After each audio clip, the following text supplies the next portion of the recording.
Bienvenue dans le royaume des plantes. Un petit royaume de verdure d'une superficie de 50 mètres carrés, niché en périphérie nord de Paris. La reine de ce royaume, c'est moi. Bien que je ne sois pas constituée de chlorophylle ni de feuilles luxuriantes, j'ai comme principale mission d'ériger la conduite de ce royaume, d'offrir à tous mes petits sujets un cadre de vie idéal. Depuis mon plus jeune âge, c'est ma très chère reine-mère qui m'a apprise à être entourée de ces sujets verdoyants. Elle m'a également transmise cette passion et ce devoir digne des reines des plantes à leur offrir tout ce qu'il leur faut. Malgré quelques petits cafouillages politiques en prenant les mauvaises décisions, elle a toujours su m'apporter son soutien afin de ne pas provoquer la maladie, disettes et famines et l'extinction de ces petits êtres vivants. Pour des raisons pratiques, j'ai quitté ce verdoyant royaume parental pour bâtir le mien, dans une zone dense et très urbanisée.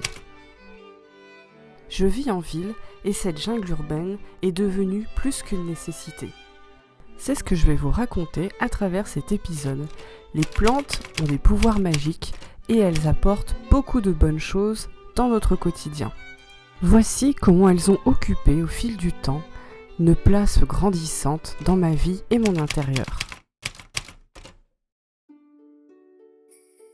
Le saviez-vous ?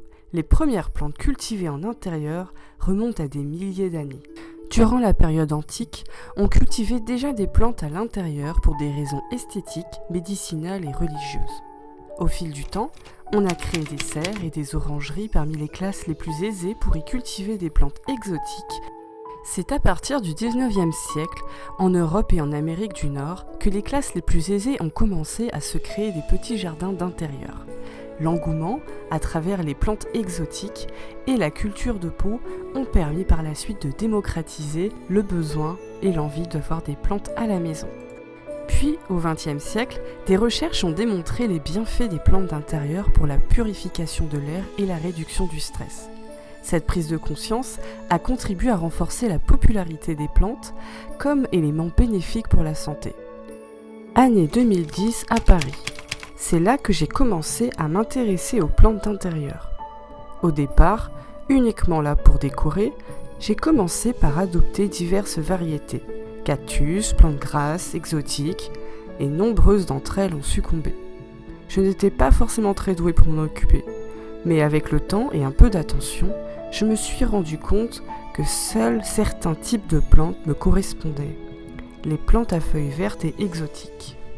Quelques années plus tard, sachant dorénavant m'en occuper, l'écoute et l'attention apportées aux plantes ont malgré moi aidé à réduire le stress. Ça calme l'esprit, favorise le bien-être.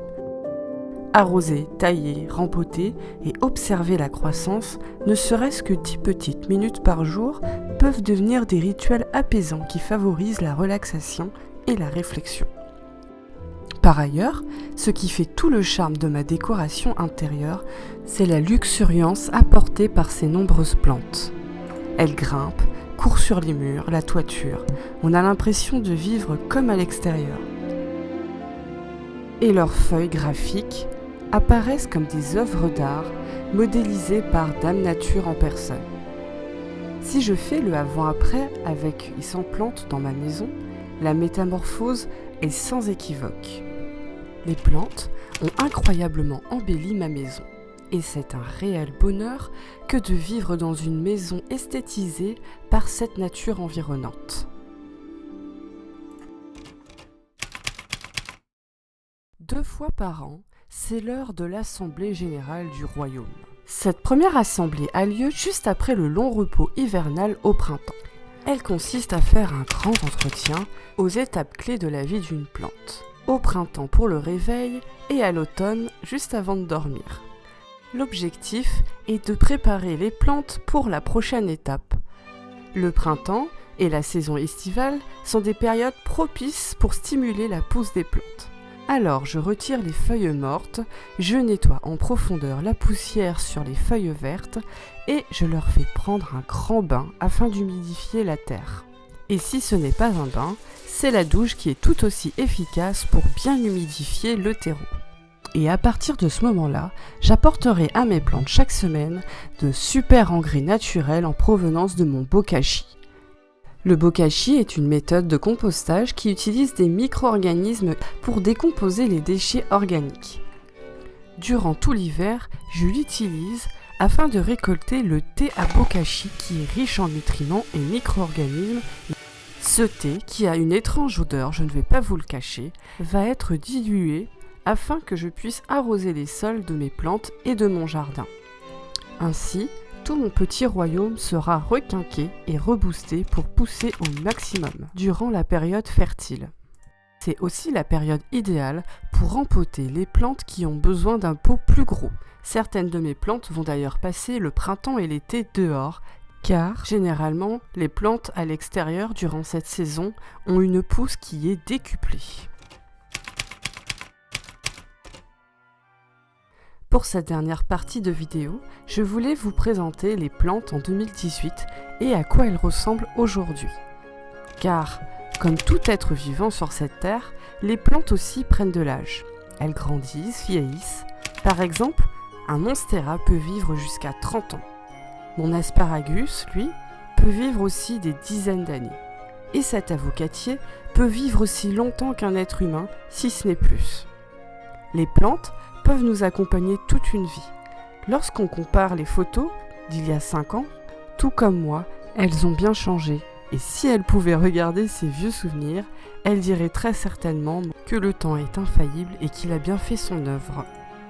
Les plantes offrent une opportunité de se reconnecter avec la nature, de pratiquer la pleine conscience et de créer un environnement harmonieux qui soutient une vie plus lente et plus intentionnelle.